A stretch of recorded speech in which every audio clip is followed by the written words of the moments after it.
Hello, everyone, and welcome to another NintendoFuse Game Chat. Today, we're talking all about the Irem Collection Volume 3 for the Nintendo Switch. Irem Collection Volume 3 came out July 1st, 2025.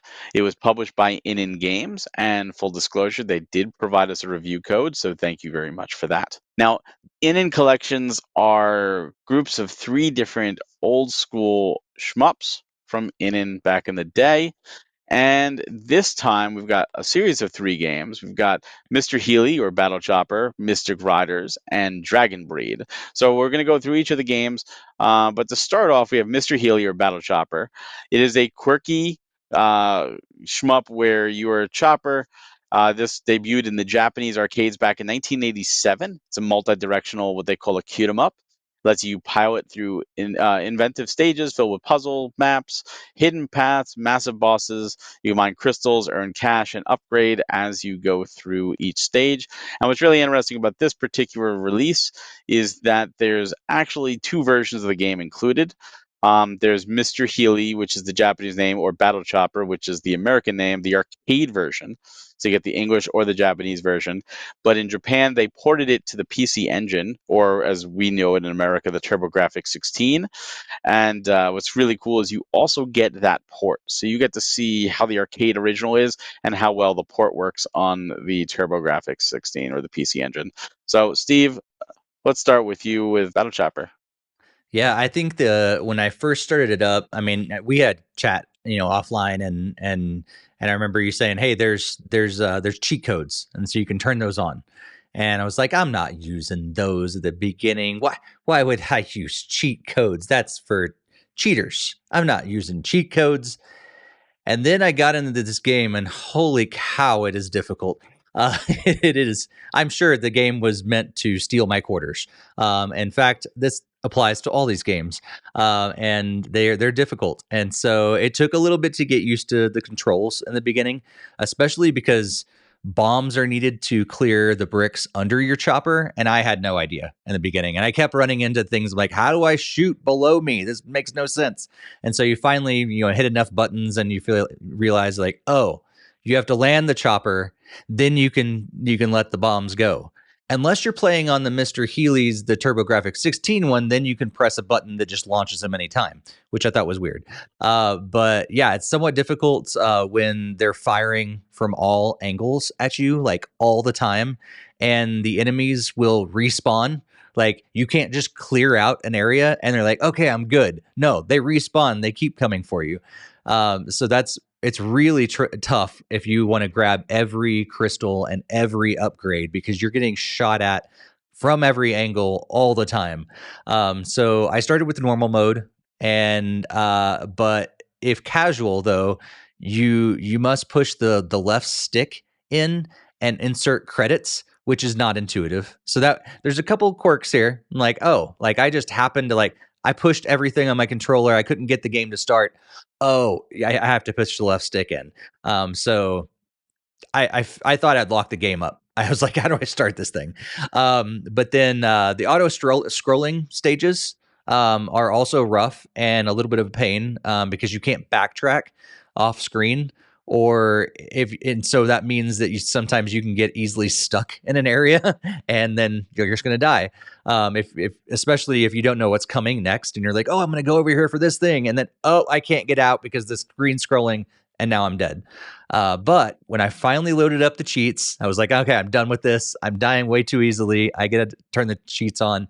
They are cheap. Uh, they're really cheap.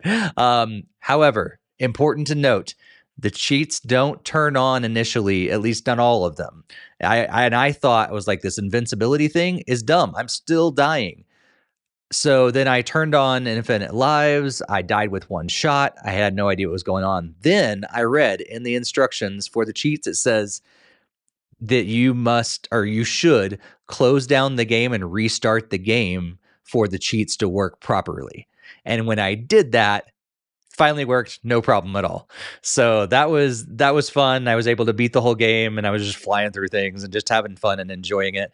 And but yeah, the different controls for the two different games I thought was weird, because you can just hold down ZR for Mr. Healy's Great Adventure, and just like it shoots everything. It shoots up in the air, it shoots straight across, it shoots the bombs down, and I was just holding down that button. And in fact, I played it on my Switch too, and I was just holding down the I mapped the GR button to that, and I was just like holding down the button, and or no, the GL button, so I could slowly go forward and hold down the GL button. I was just like, well, I'm gonna eat lunch while I'm playing this game. So yeah, it was tough, but enjoyable, especially with cheats. That's awesome. Yeah, I didn't play it without cheats. I played it with cheats. Not gonna lie. And I played mine. I played on the Switch One, so that's and it was, I don't know if it was like that with Switch 2, but if this could be a thing just with the way it was ported. But I noticed in between, it's like when you beat a level, you have this like in between section that's dark, and to get to the boss, and you go through. And on the arcade, it wasn't as bad, but with the TurboGrafx 16 or the PC Engine version, it slowed down like crazy and was flickering and stuff. And it was Hmm. like, oh man, this thing, like, and I'm like, that has to be the way it was back then. Like they were trying a lot of arcade ports to home consoles at the time. The consoles weren't powerful enough, so there was always compromises where they tried to put everything in, and the system performance went down for it. And I was like, oh, well, that makes sense. Like it keeps it. So I don't know if you experienced that in the Switch too, or if it actually like didn't Not create that at not all. during those times, but I did notice, especially when there was a lot of things on the screen, it slowed down some, and I was like, Yeah, "Well, there's no way the Switch 2 is chugging right now. It must be no, replicating that." it's But it replicating. wasn't. It wasn't when you said it was, but I did experience it sometimes though. See, I experienced it there, and I'm like, well, that's what happens. And I know it's a lot of, even like you play the NES games on NSO, you still get that. That's part of the game because you're playing it as unauthentic. And I actually appreciated that because I like to see how those ports are handled. And even when there is that chug, it's like they were trying. Like they did, in my opinion, they did a faithful port to the PC Engine. I think they did a really good job. It stinks it was never released in the States, but I had a lot of fun with this. I thought it was really inventive, where you had all the crystals and you had the items you could buy, and of course with the cheats, most of it says sold out, but Yeah, that's okay. yeah, There were still a few things you could buy, like you could buy a shield that you don't right. need because you're invincible. But I bought that shield. I had max money, and That even though I had shield max money, is a gift from God. Like when you get it in the real game, you're like, "Oh my gosh, I can actually survive for a while." but like even though I had infinite money, I was still grabbing gems and stuff. But I thought the bosses were neat. I thought the gameplay was neat and very unique. It was a very unique game, and especially for 1987, I think that's really really cool. Thinking back then. But then we go to the next game, Mystic Riders. And Mystic Riders is from 1992. It's a fantasy shooter where you ride broomsticks and battle giant sky turtles, flaming demons, and other mythical creatures. You use your broom as a boomerang to block objectives, dodge, roll past dangerous hazards, and blast through vibrant worlds. And what's cool is there's local co op in this, so you can actually team up with a friend to play two-player. This one only has the arcade version, but again in English and in Japanese. So, what's your thoughts with Mystic Riders? This is a weird game. Uh, yeah, I like that it was more straightforward than Battle Chopper, but not being able to shoot up or down is really annoying when enemies are up and down. But Like you can throw the broom that way as a boomerang in other directions. You how do you do that? you I didn't holding figure that up and out. hitting the broom thing, it launched it up with. Oh, You could okay. throw the Well, as a boomerang in other I need to go directions. back and play that because I did not catch that at all. I was kind of annoyed with that I couldn't. I was like, I have no idea how to defeat them, and so I turned on the cheats a whole lot quicker on this one, because I was like, I can't beat this. Did you throw Um, the boomerang at all? no, Your broom boom. no. In fact, when you were just reading the description and talking about it, I was like, I have no idea what he's talking about. Yeah, you could while you're flying, you take your whole broom and you throw it, and it spins in whatever Okay, direction you throw it. so I did notice that every once in a while my character spinned. but I had no idea what was going on. Like every once in a while, he would spin or she would spin, and like it would deflect something. But I had no idea why it was happening or when it would happen. It would seem to be so random. So maybe I was actually doing something and didn't realize it. You throw the broom and they're still flying where they were. It's so weird. That yeah, They're flying I without the didn't broom. actually throw it at all. That's weird. So yeah, I didn't get to experience that part. But yeah, maybe it would be better if I actually understood that, because I also didn't like the enemies that were coming up from behind, and you can't shoot backwards unless you can. Did you find out a way to shoot backwards? No, Okay. you have to Okay. boomerang back. You just boomerang. Okay, of course. Well, if you were able to boomerang, this game's probably a whole lot better. The whole time I was like, this is annoying. I had no idea. So look, is that I don't know. Like I didn't look. Is there a control menu? Yeah, And if there is, you look at the I should control have menu looked for at it. each I didn't one. look at it at all. I There is didn't a even control look menu at it at in the all. game. So highly recommend you also look at the control menu, because you probably be lost for the controls. I didn't look They at do all. I was just provide that like, for you. I'll figure this out. And apparently I did not figure it out. So, um, but I do like that there's natural infinite continues, as long as you insert your credits with the left stick, and again push it in the left stick, because I needed every last life that I could get, especially because I had no idea I could throw my broom. But every once in a while she would flip, like I said, and dodge, and I had no idea what was going on. So yeah, explore that that control menu and familiarize yourself with the controls. Unlike me, jumping in is not a good idea in this game. Yeah, I had a lot of fun with this. Especially how different it was compared to like Mr. Healy, where it's more, you're a helicopter. Here you're like, a wizard, and you got fantastical creatures you're fighting, and it was very colorful, it's vibrant, and it felt like something I would have easily played if I saw it in the arcades, because I love that kind of stuff, especially as a kid. So to be able to play that at home, and like you said, infinite continues. And yes, the control menu does tell you to push the left stick down to insert coins. By the way, that is there. You can't fault the game for it. They do tell you in the control menu, so it is all there. Yeah. They don't update the title screen because it's a ROM. It's not. Yeah. They're not going to update that, because they're supposed to be inserting quarters. You're just you're replicating that feature. But yeah, no, I had a lot of fun with Mr. Gratters. Like a lot of shmups, for me, like a shmup that goes on too long, it overstays its welcome, and one that ends really quickly, it's too short. But I felt like all three of these games really were like the perfect length. Like it was to the point when I'm like, all right, I feel like I've almost seen enough of the Mm-hmm. game, and then it ends, and I'm like, Yeah. oh, cool. And especially as an arcade game, it can't be too long. You have to give some satisfaction of beating it. So I felt like Mr. Gratis was great. And then the third game was Dragon Breed, which was actually the first game I started in this collection, and I did that because you're riding a dragon. I mean, come on. It's from 1989, and you're literally riding on top of a dragon called Bahamut, not to be confused with like Final Fantasy Bahamut.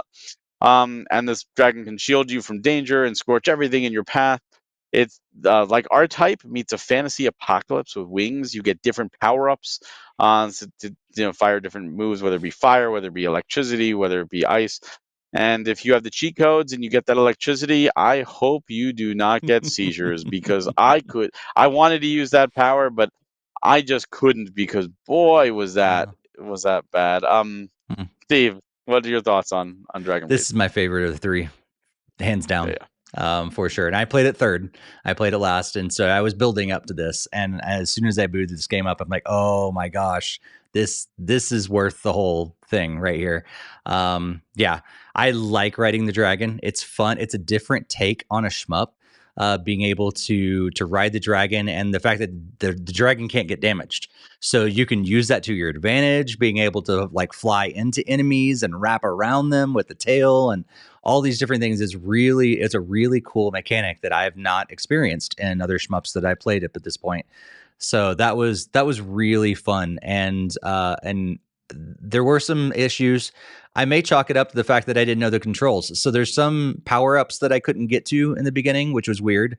And then eventually I figured out that some of them are behind pieces that you need to break up with the dragon, and you have to do it incredibly fast or you will pass it up. And so eventually I was able to get to most of those power-ups and be able to, whip the tail around and attack and all those different things, but there's still like one or two that I have still no clue how to get to that power up. But it was nice to have an easy and a very easy mode as well on this one. I wish there were very easy modes on Battle Chopper, for instance, and it was also the some bosses. I don't know how I could even have gotten past it without the cheat codes, though. Without invincibility, those bosses would have been tough even on easy mode. But thank goodness for the for the cheat modes to be able to beat it. But yeah, I think I think the Dragon Breed is by far the best game out of the series. Yeah, I had a lot of fun with it. And of course, I started with it because it just running a dragon, and I felt it was kind of interesting how like there's the different elements. So like the red is fire and blue is ice, and there's an earth and a lightning, and you could change up, and whatever you have to different power ups, and the dragon attacks differently, and like certain bosses, it seems like certain elements are better. Like fire is only like straight ahead. So if like an enemy has multiple things, you might want to choose like lightning, even if it does give you like seizures. But I just thought it was a lot of fun. So different than other games. The bosses were extravagant. There were some like ones like really really tall, and it's like you have one spot to hit on top and one on the bottom. But again, it's collections like these that make me realize like how many games, even when I went to the arcades as a kid, I missed. Either A, they weren't in the arcades I was visiting, or B, I just didn't pay attention to them because I was too busy with like Street Fighter and Primal Rage and Mortal Kombat and stuff like that, and Simpsons and X-Men and all those others. And I missed out.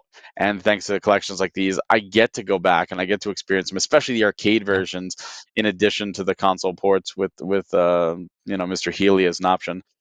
So all three of these games with the Turbo or the PC Engine port of Mr. Heli, they're all together in a collection.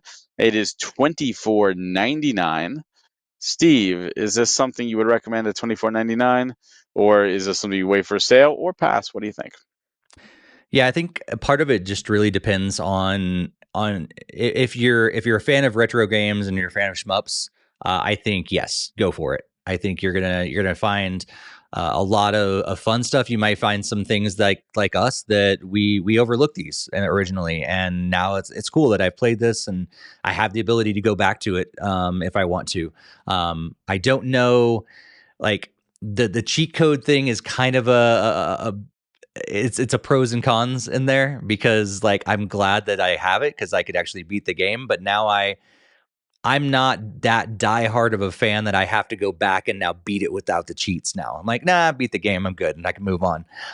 But some people, that's going to keep drawing them in. I've got to beat this game without actually cheating and everything. That's really cool.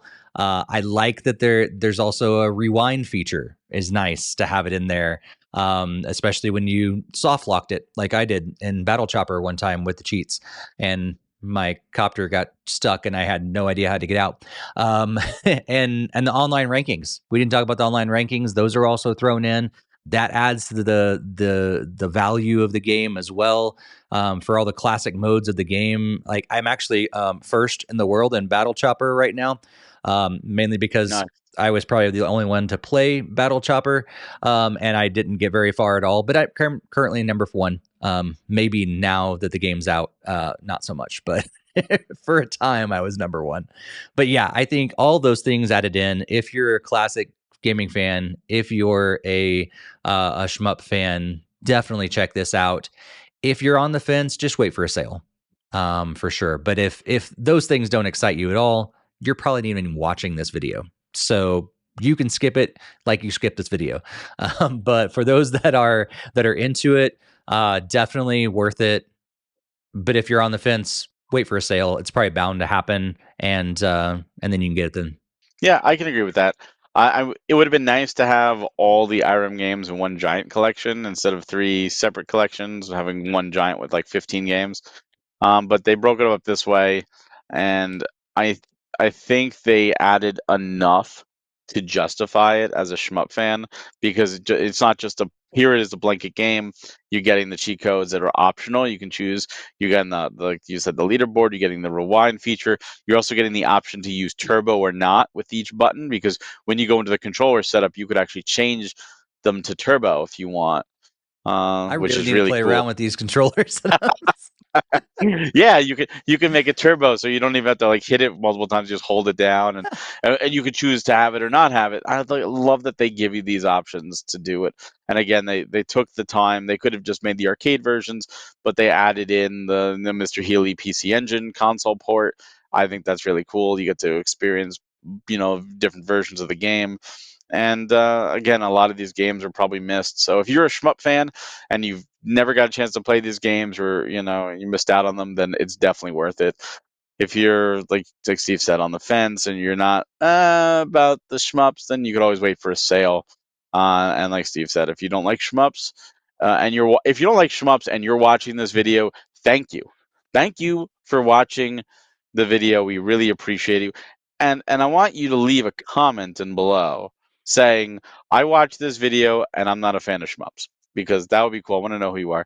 But if you're not a fan of shmups, do I think this is going to change your mind? No. But if you're intimidated by shmups because you feel like bullet hell, it's too hard to dodge, it's too much going on, and you die a lot, I might also suggest giving this a try, because you can turn on all those cheats and just have fun with the game and blast things away, not have to worry about dying.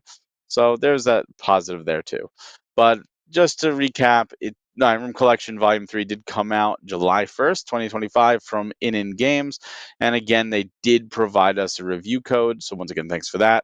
If you enjoy game chats like this and other reviews, please subscribe down below to NintendoFuse YouTube, as well as go to NintendoFuse.com. We also have other things like our bi-weekly podcast. We've got industry interviews, gameplay videos, Nintendo news, and so much more. And thank you all for watching. Hope you have a wonderful day. Take care.